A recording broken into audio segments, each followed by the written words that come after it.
This is problem number 1 from section 7.1.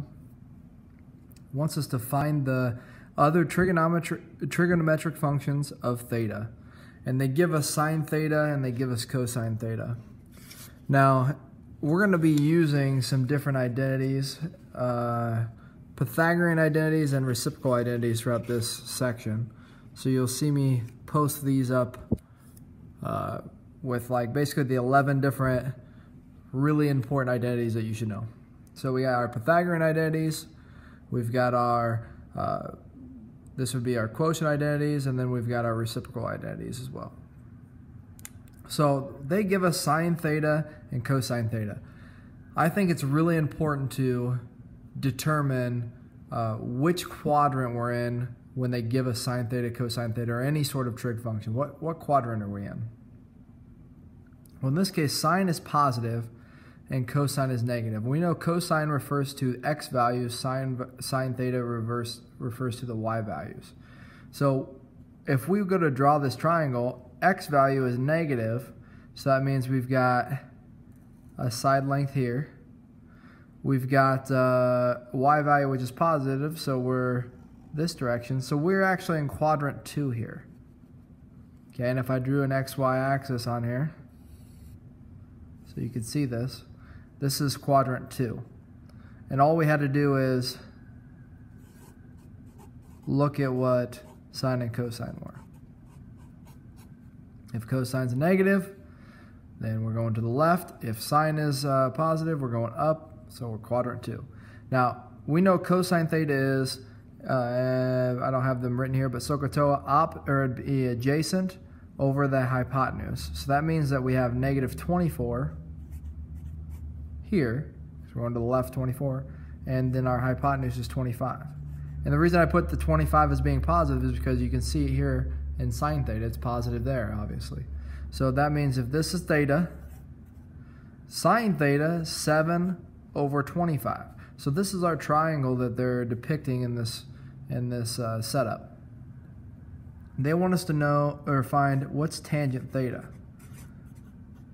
Well, tangent theta I know is the opposite over the adjacent. So I can say that that is negative, so I can say opposite over adjacent, which would be 7 over negative 24, which is negative 7 over 24. Now I do want to show you one other way to come up with this. And I'm going to use this, I'm going to slide this Pythagorean identity off real quick. And I'm going to show you this with tan theta equals sine theta over cosine theta. And you can see that right here. So we could also say that this equals tan theta is equal to sine theta over cosine theta.